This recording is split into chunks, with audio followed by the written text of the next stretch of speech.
Hello, everyone, and welcome to the Peterson Institute for International Economics. I'm Adam Posen, the Institute's president, and it's my pleasure, and I think a benefit to the global discussion, to have Minister Martín Guzmán of Argentina with us today. This is an on-the-record discussion. Mr. Guzmán, of course, is at the center of Argentina's economic recovery, its debt issues, its management of the crisis, and in particular, has been joining the academic work he's done in the past with his policy work today. I will give a slightly longer, though not sufficient, introduction to Minister Guzmán in just a moment. Just to remind everyone, not only is this on the record, we have registered participants. Registered participants are welcome to use the Q&A function on Zoom. I'm just looking to make sure it's there, that you should type in your questions. After the minister's opening remarks, I will start gathering questions from the group, and where possible, I will pose them and attribute them to the people asking the questions. Thank you for that. Obviously, discussions with Argentina about its international financial situation and its prospects are a recurring theme, not just because it is a major economy and a member of the G20 and other important aspects of it and having the people of the size it does, but because it has, of course, been at the center of so many international debt issues and negotiations through the years. The Argentina reached a new milestone last summer by a restructuring of its private sector debt, which Minister Guzmán was involved with. And that leads into discussions today of where Argentina goes next, including in its relations with the new program or not with the IMF. We are fortunate to have with us Martín Guzmán here. As I've said, the Peterson Institute is always happy to welcome officials from any country, but in particular, we have a soft spot for officials who have an academic research background who've moved into policy, and that is certainly the case for Martín Guzmán.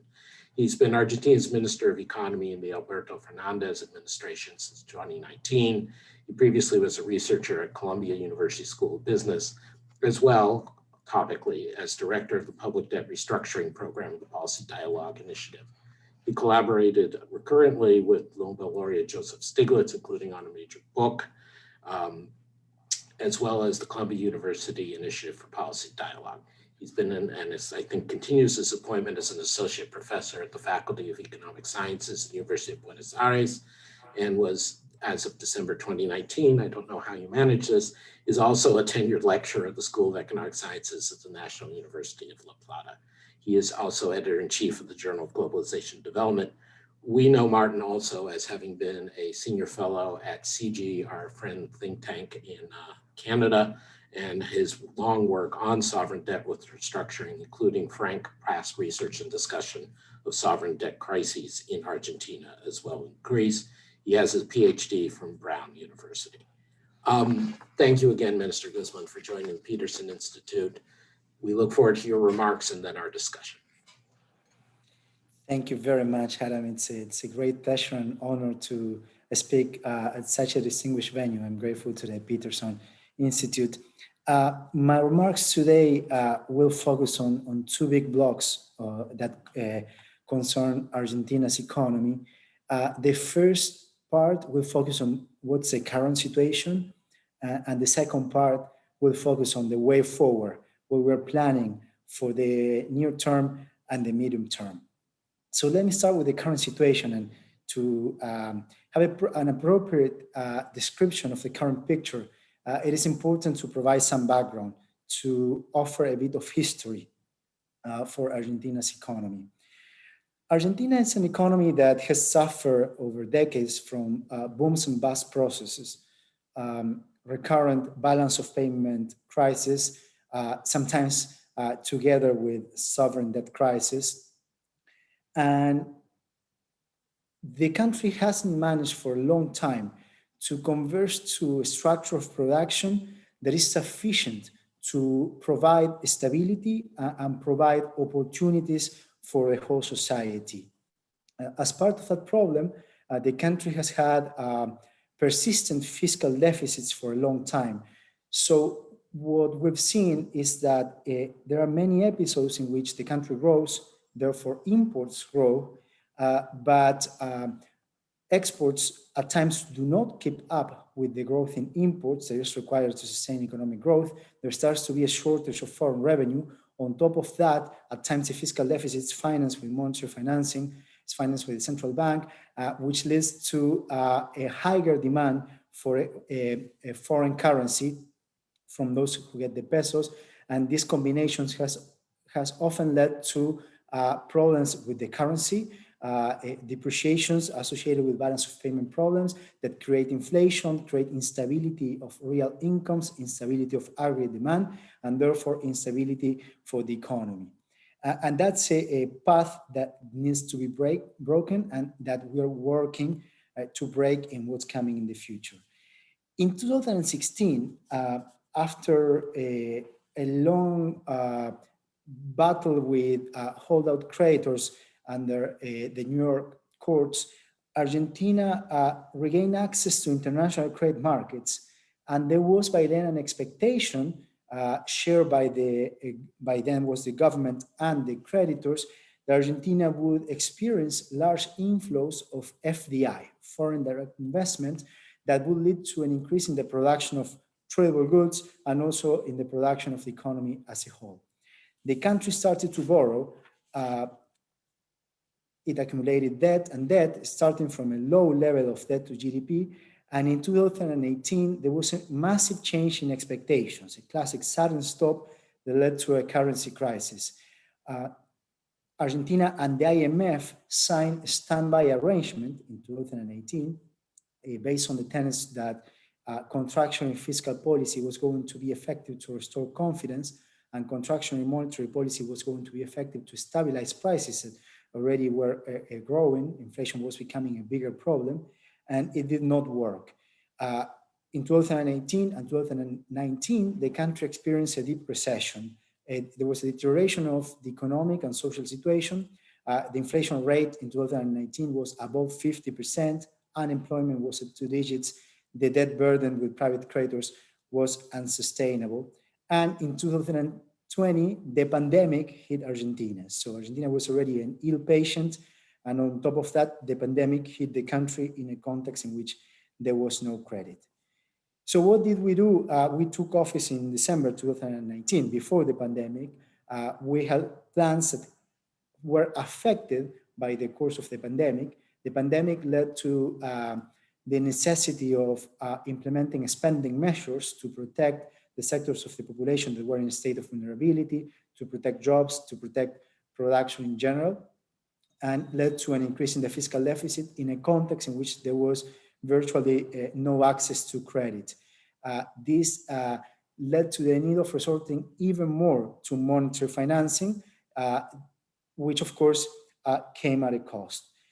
So in 2020, what we've experienced is a decrease in economic activity that to a large extent is explained by what the pandemic implied. But there was also an increase of the gap between the official exchange rate and the parallel exchange rate in a context of capital controls that were adopted in August 2019. But over the last few months, actually over the last 3 months, there have been positive signs. Economic activity has been stabilizing and mildly recovering over the last 3 months. The exchange rate gap has achieved a maximum of between 120 and 130%, depending on which parallel exchange rate we look at. And it's been decreasing significantly over the last a month and a half, well below 90%, today at lower than 80%, and getting to 70%.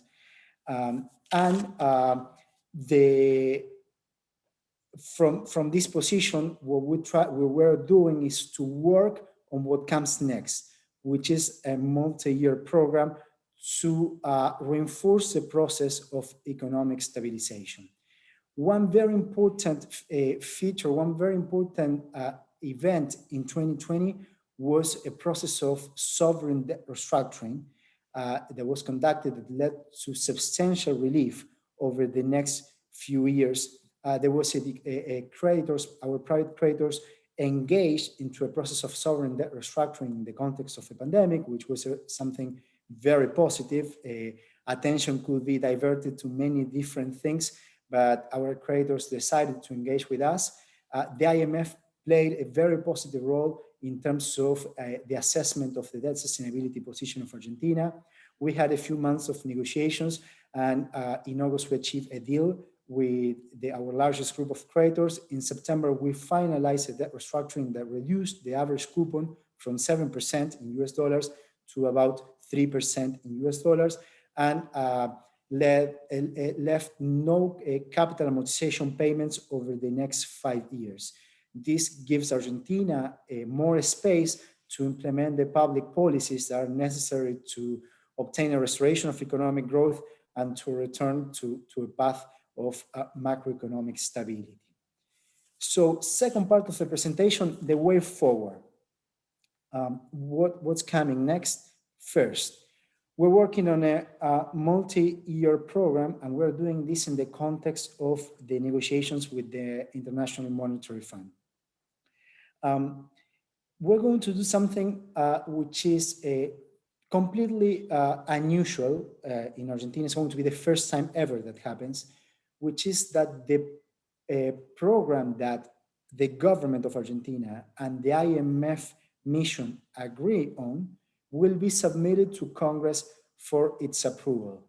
Why do we do this? Well, first, because we want to treat a stabilization policy not just as government policy, but as state policy.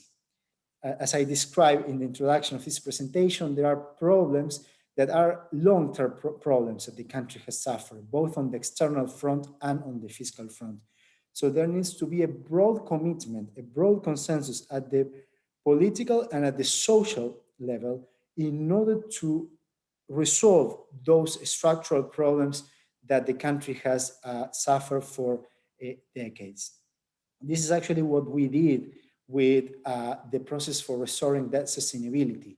The National Congress approved 3 critical laws for us to enable us to have a debt restructuring process that would be effective to restore sustainability. So debt sustainability was a state policy. Maintaining debt sustainability will remain as state policy, and now a stabilization policy in broad terms will also be treated as a state policy.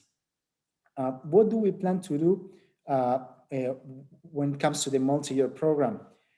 There are, on the macro side, 4 dimensions that we need to tackle, and at the productive side, there are a number of reforms that we are working on. On the macro side, first we have the external front. It will be of the essence to transit a path of accumulation of foreign reserves. This will reinforce exchange rate stability and macroeconomic stability, and it is necessary also to make possible the transition from the point and the scheme of capital controls are mostly of a defensive nature that Argentina has today towards a system of capital account regulations based on the tenets of macro-prudential policies. Second, on the fiscal front, we need to transit through a thin corridor in which fiscal policies are aligned with the goal of sustained economic growth, with the goal of economic recovery in the first term, and sustained economic growth over the medium term. Previously, there was an attempt to reduce the fiscal deficit too fast, and that deepened the economic recession, led to a decrease in fiscal revenues, and at the end, it resulted into an unsustainable debt position and an unsustainable macroeconomic and social situation as well. We need to avoid that. At the same time, that thin corridor also has to be based on the principle that fiscal sustainability is a pillar for economic stability. So there has to be a path towards fiscal equilibrium and towards a primary fiscal surplus that is consistent with the stabilization of the debt to GDP ratio. So we need to move into that direction, but at a speed that is consistent with the economy growing. And the budget for 2021 that was approved by Congress is precisely based on those two principles. It's the first step of this process, and we're working with the IMF in order to agree on a fiscal path that respects these premises. Third macro dimension, there has to be a continuous decrease of the monetary financing or the financing from the central bank to the treasury. This cannot be resolved in just one shot, precisely because there is no abundant access to credit. And there needs to be a fiscal deficit. The primary fiscal deficit in 2020 will be 4.5% of GDP, part of which will be financed by the central bank. But year by year, the financing of the central bank to the treasury should decrease. And the goal is to converge to a point in which there's no longer systematic financing from the central bank to the treasury. Like in any well-performing economy, when the demand for assets in domestic currency grows, there can be an evolution of monetary supply that is consistent with the evolution of the demand for assets in domestic currency. So that's the end point of the macro program for stabilization. And fourth, the capital account regulations. We plan to indeed move from a system that we have today of tight capital controls to a more reasonable system for an economy that is already in a path of stabilization of macroprudential regulations. Let me add one more point here, which is important to also understand the complexities of the challenge we face ahead. In the past, the relations between Argentina and IMF have been turbulent. There has been many problems that have to do with the fact that program after program, there were failures that created a sense of not just discomfort, but of distrust between my society, our society, and the IMF. In 2018, the loan, the standby arrangement, was seen by many of us as a political loan, and it created anger and frustration. But we have to break with that history as well. President Alberto Fernandez, both President Alberto Fernandez and Managing Director Kristalina Georgieva have taken a very positive and constructive attitude in order to look ahead, to move forward, understanding that there are mistakes of the past that should not be repeated, but looking to establish a good tone and a professional and constructive engagement in order to achieve an outcome that is positive for Argentina and that also is positive for the stability of the global economy. This will be the tone in which the negotiations are happening. The fact that the IMF took part of the assessment of the debt sustainability position also gave rise to a very constructive engagement that set the basis of what is a productive process of increasing mutual understanding. And we will continue along those lines. Finally, let me speak briefly about policies for promoting growth and stability that are also part of what we plan to include in the multi-year program. First, capital markets. There needs to be a deepening of the development of capital markets. One of the problems of Argentina has been the scarcity of savings in domestic currency, which has led to enormous currency mismatches that contribute to macro instability. We need to increase the levels of investments in the country, and in order for that to happen, we need to increase the levels of savings in domestic currency. Since our first day in office, we've been working on that. We've been ranked first as an anchor for the development of the domestic capital markets. We work on reconstructing the market for public debt in pesos. And we've seen positive results, positive outcomes over the year in which we were in office. Second, competition policy. This will be another element. There needs to be an environment that promotes more competition, and the state will, for the sectors in which there is market power, the state will play a role for regulation in order to mimic conditions of competition. Third, infrastructure and logistics. There are infrastructure and logistics needs. There are aspects that need to be improved. The 2021 budget already gives a step in the direction of improving the public infrastructure. And as part of this, we're articulating rules for the game, rules for the workings of the different sectors of the economy, both the tradable and the non-tradable sector, in a process of dialogue between the public and the private sector. This is happening with the energy sector, the agro-industrial sector, the industrial sector, the knowledge-based sector, the construction sector as well.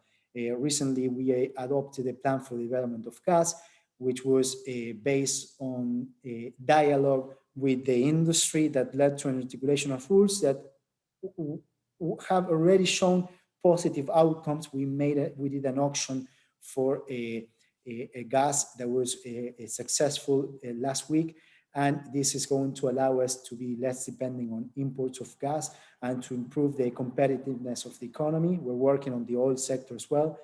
Agro-industrial sector, we're working on a new bill for pushing the development of the sector. The industrial sector as well. Knowledge-based economy, Congress recently passed a bill that also provides incentives for the development of the sector. And finally, after the restructuring that we conducted, we had already a process of dialogue with our creditors. There were measures that we had to adopt in the direction of tightening capital controls that are not measures that are considered as pleasant by market participants. There were defensive measures that we had to adopt to avoid a worse evil, which would have been exchange rate instability. We will continue treating creditors as one of our constituencies and continue the dialogue with them. So to finalize my initial remarks, already there are positive signs over the last few months. We expect a positive dynamic to continue happening over the next year. We expect 2021 to be a good year in terms of economic activity, the economy growing. Inflation will be inflation will be probably the most critical aspect for economic policy. We're putting enormous focus on the policies for reducing inflation, which is something that will take time. Year after year, we expect to reduce inflation. And Argentina, as a member of the G20, looks forward to continue working alongside the international community in also helping to construct a more resilient and more inclusive global economy. So thank you very much again for this opportunity, and I look forward to the discussion. Thank you very much, Mr. President. Huge number of good questions coming up out of your discussion. Let me start. There are several questions about the exchange rate and the wedge between the official and the unofficial exchange rate. You mentioned various things about the capital controls currently in place. Could you say a bit more about, obviously it's a sensitive topic, but it's sensitive because people genuinely care. Could you say a bit more about what you think is the way forward for the exchange rate policy in Argentina? What would this change be conditioned on, perhaps? Absolutely. Thank you very much, Adam. So first, when it comes to the official exchange rate, the policy that the central bank is adopting is to pursue a stable real exchange rate. I'm sorry, Minister, something weird is happening with your microphone. Could you just double check and then continue, please?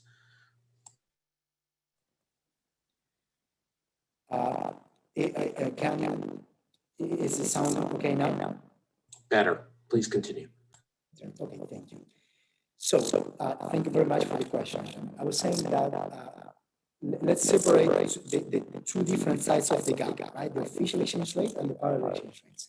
On the official exchange rate, the plan is to maintain a policy of a stable real exchange rate. This means that by the end of 2021, we expect to have the same real exchange rate as of December 10, 2019.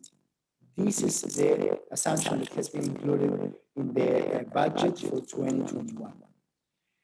When it comes to the parallel exchange rate, let me first clarify what are the different forces that have led to an increase in the gap between official and our elections rate, and later on to decrease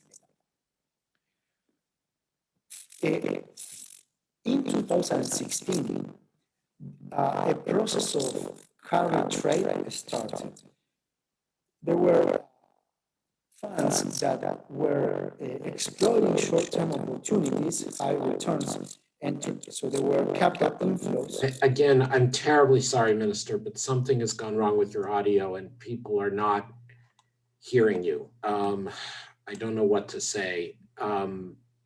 Can you just try turning on and off your mic or something like that? People seem to be hearing me okay, and they'd much rather be hearing you. So I should turn the mic off and on, but I'm not sure if that still works. One alternative is that I disconnect and immediately connect again. all right, let's try that for one last time because I want people to be able to hear you. Thank you, Minister. Thank you all for bearing with us.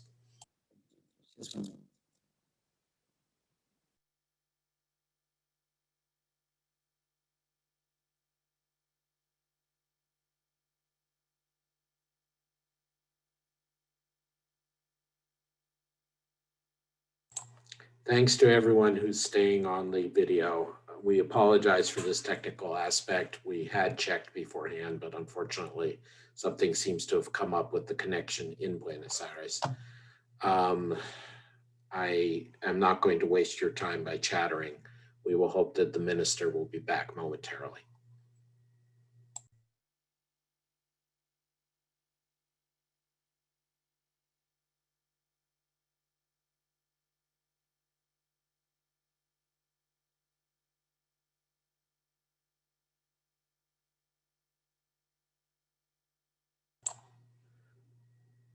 I think we have a backup phone number for the minister. If someone from our team could please dial it, and let's at least try to get his audio patched in as quickly as possible.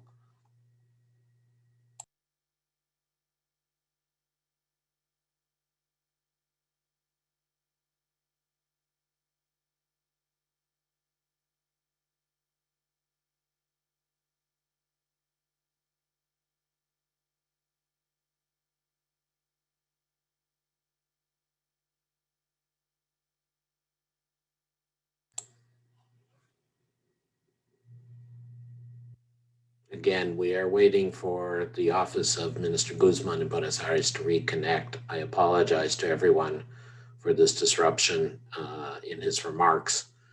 If he does not reconnect shortly, we will try to figure out another way to get his voice on or to reestablish a forum. There are many good questions on the forum and we are recording them and we will put them to the minister. Thank you.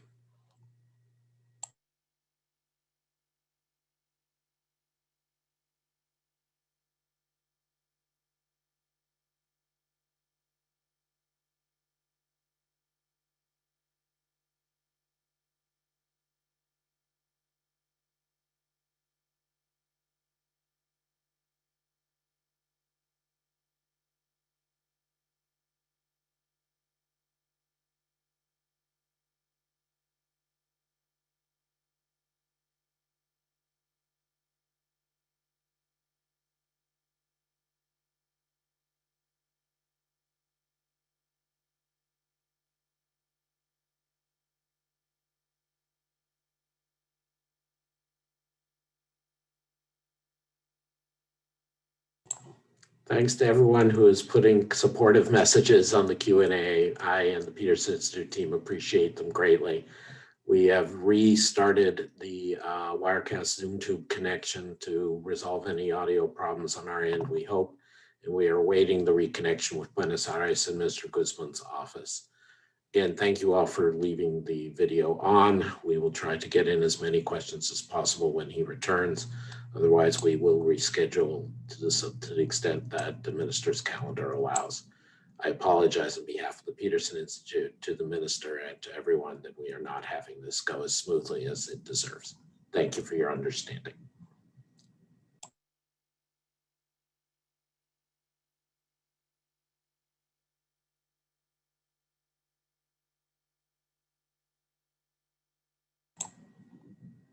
I see the minister reappearing. Minister Guzmán, thank you for bearing with us, and thank you. No, I apologize for I don't know what's Now these things happen, and I'm very sorry to have interrupted your important remarks. Times of COVID-19. We will all remember this year. You sound good, though. Thank you. Please, if you're willing, go back to your remarks. You were speaking, I believe, about the exchange rate issue. Absolutely. Thank you very much, Adam. Yes, so about the exchange rate, let's separate the two sides of the gap, of the brecha, the official exchange rate and the parallel exchange rate.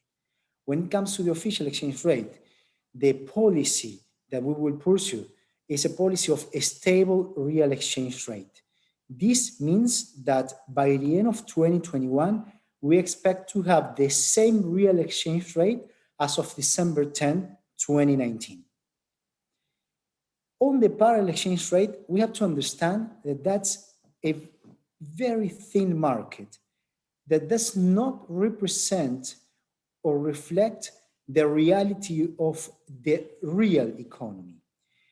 What happens with the parallel exchange rate, what we call contado con liquidación, is that over the previous years, there was a process of carry trade in which there were foreign investors that were exploiting the opportunity of short-term returns, then they were trapped by the capital controls. And there are pressures that come from those who want to move from positions in dollars to position in pesos, the other way, from position in pesos to positions in dollars, but that due to the fact that there are capital controls in the official exchange rate market, the only way of doing is through the parallel market called contado con liquidación. But this is a very thin, small market in which there is a volume of trading of about $30 million a day for an economy of a GDP of about $400 billion a year. For a G20 economy, we're talking of something that is not representative of the forces in the real economy. We are working on reducing that gap. We adopted a number of measures over the last couple of months that in part are oriented towards containing that gap. Reducing the gap to zero will require to move to a different system of capital account regulations. But that in turn requires to accumulate foreign reserves.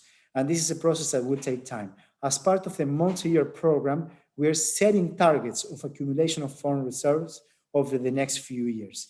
And over time, that is going to give more resilience to the economy and give the economy the possibility of changing the kind of the capital account regulations and reducing the exchange rate gap. Thank you, Minister. Please allow me to go right into another question. We have from someone you know, Danny Leipziger, professor at GW School of Business, and it relates to things you said in your remarks as well as some others more generally.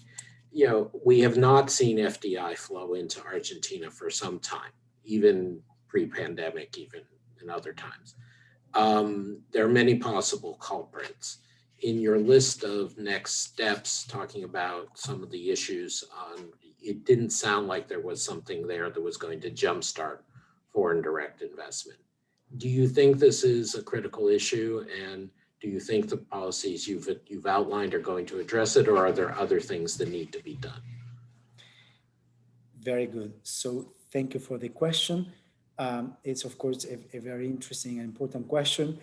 In 2016, what happened by then was that there was a view that there will be a view not shared by everyone, a view shared by some, but some that did have influence, that there was going to be a process of inflows of FDI, and it did not happen. And of course, the macroeconomic inconsistencies that got revealed 2 years later damaged the prospects of experiencing inflows of FDI. In order to experience increases in investment, there has to be a restoration of macroeconomic consistency, and that's precisely one and the main pillar of the multi-year program. because that's what creates an environment of stability that is conducive to more confidence, increases in investment. But FDI is not going to be the solution to Argentina's problems. We need an increase in domestic investments. And many of the things that we do have to do with the goals of increasing domestic investments and increasing domestic savings. I was referring before to the development of the domestic capital markets and also to the articulation of rules for the workings of the different sectors of the economy in the context of the dialogues between the public sector and the private sector. So that's how we see this. We see this as a process in which, of course, FDI would be beneficial, but it's not going to be the solution to the problems. And in order to move to a positive dynamic, there are a number of policies that come all together as part of a comprehensive package that looks to restore macroeconomic consistency and economic growth. Thank you, Minister. Now, let me turn you, as we mentioned, as you referenced, you had a big accomplishment in your negotiation with private sector creditors over the summer. Not all indicators of private sector faith from ratings agencies, from investors have been all that positive since then. What do you think have been the benefits so far to Argentina of that deal? And what has that taught us for Argentina and in general, given your past work on restructurings? What has that deal taught us about what should and shouldn't be done in restructurings? Thank you very much, Adam. So first, there are clear benefits of the deal. The deal led to a reduction of the debt payments of about $37 billion over the next 10 years. And this gives Argentina more space to adopt the policies that we need in order to push the economy towards a path of economic growth. Of course, very important. It was a very important outcome for us. We've always said that the debt restructuring was not going to be sufficient to resolve the macroeconomic problems that Argentina faces. Debt restructuring was only a necessary condition, not a sufficient condition for achieving macroeconomic stabilization. After the restructuring, the yields remain high, and this is due to a number of factors. First, let's put things in perspective. We are still dealing with a pandemic. The whole world is dealing with a pandemic, but Argentina is dealing with a pandemic in a context in which there was almost no access to credit, and this put enormous challenges on the economy. And in order for us to ensure exchange rate stability, we had to adopt defensive measures as the tightening of capital controls that were adopted on September 15. And there is always a process in which market participants try to assess whether what we're doing is just means to an end or an end in itself. My answer is that this is a means to an end.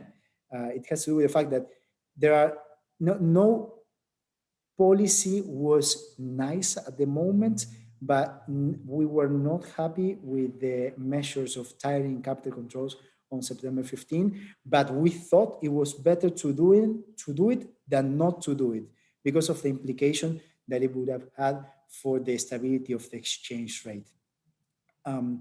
There was also another important element at the moment of assessing the implications of the restructuring, which was the timing of the debt restructuring versus the IMF negotiations towards a new IMF-supported program. When we took office, we had to make a strategic decision of what to do first, to deal with the IMF debt first or the debt with private creditors first. Our thinking by then was we want to have an orderly restructuring with our private creditors. We want to avoid a hard default. This is good for all sides. But we cannot continue serving debt for a long time in the context of no access to credit. Let's remember that when we took office, country credit risk was above 2,000 basis points. So it would have been impossible to roll over the debts. We asked Congress for the possibility of using part of the reserves of the central bank to continue serving interest payments in foreign currency, and which would give us time to have an orderly restructuring process with our private creditors. If we would have gone with IMF first, there would have been a hard default on our private creditors, because it would have taken much longer to do it. We wouldn't have had the ability to continue serving the debt. Also, the IMF program, we knew that we wanted to make the stabilization policy a state policy. We knew that it was going to be important to involve Congress. So this was going to be a process of a different kind of complexity that was going to require more time and building more consensus. So that's why we chose to do the restructuring with our private creditors first. And we did it. And while there was a technical default in April 30, 2020, it was mostly anecdotal, because soon afterwards we had the deal and we were already in the middle of negotiations and all sides were engaged into negotiations. But we understand that creditors are also looking forward to see the multi-year program, which is what we're working on. So finally, I'm going too long here with my answer, but I thought it was a very important question. Going to the lessons, we had an unusual capacity with respect to other countries in similar situations of debt distress to establish some balance of power in the negotiations.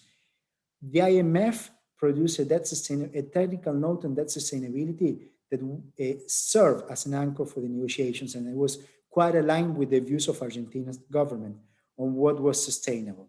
The international community supported Argentina. There were two letters, one from more than 150 economists, including scholars in general, including 4 Nobel Prizes, supporting Argentina's debt restructuring strategy. The legal scholars supporting the use of collective action clauses, the modern collective action clauses endorsed by ICMA in 2014. At some point, there were discussions about going back in time that Argentina's government did not want to do. The G20 members of the G20 supported Argentina. Other countries will not have the capacity to balance the negotiations Argentina did.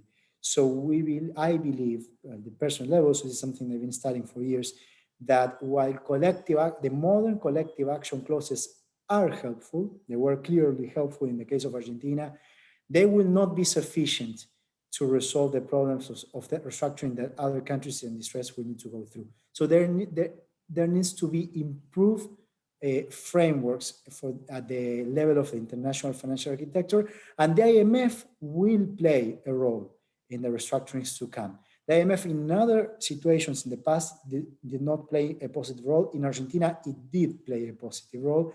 If there's one important lesson that we learned, it's that the IMF could play a similar role in other countries in situations of that distress.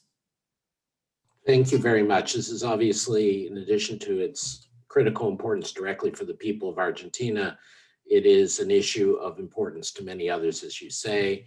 We recently had our board member, Peter Orszag, publish a memo in our Rebuilding the Global Economy project talking about some of these issues. Of course, full disclosure, Peter is vice chairman of Lazard, and he were engaged in this process with you, Minister Guzmán, but also our colleague, particularly Anna Gelperin, but also Adnan Mazarai and others have worked hard on these issues of CACs and what goes beyond CACs.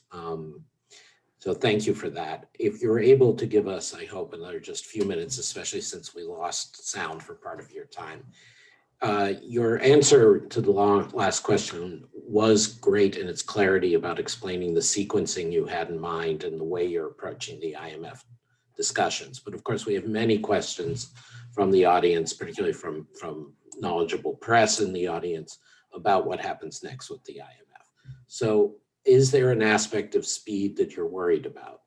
When you go to Congress, obviously that is a new legitimizing way of dealing with an IMF package, but is it going to be a simple up-down vote, or is there going to be room for amendment and pushback? What do you think is the feasible set, given your frank remarks about the history of not specifically this government, but a sequence of Argentinian governments with the IMF? I mean, can you give us, obviously the negotiations are yet to happen, but can you give us a little more sense of what you're going into these negotiations and what timing you hope to pursue? Absolutely. Thank you very much, Adam, for the questions. And also let me highlight the very important and helpful work that Peter also has done with the whole Lazar team, which they were assisting Argentina in the restructuring process. You also mentioned Anna, who has also played a very important role in improving what we observe in terms of the international financial architecture, also from the writings and the actions. Going back to the point of the IMF, so there are two aspects you mentioned. One is speed, and the other is the nature of the negotiations. Let me speak about each of them. In terms of speed, I would say we're going at a solid pace, but here the priority is to do it right. To do it right requires first that there is a domestic consensus, and on this we have a mutual understanding with the IMF. A program can only work if it's owned by the country, and this is our program. It's a program of Argentina.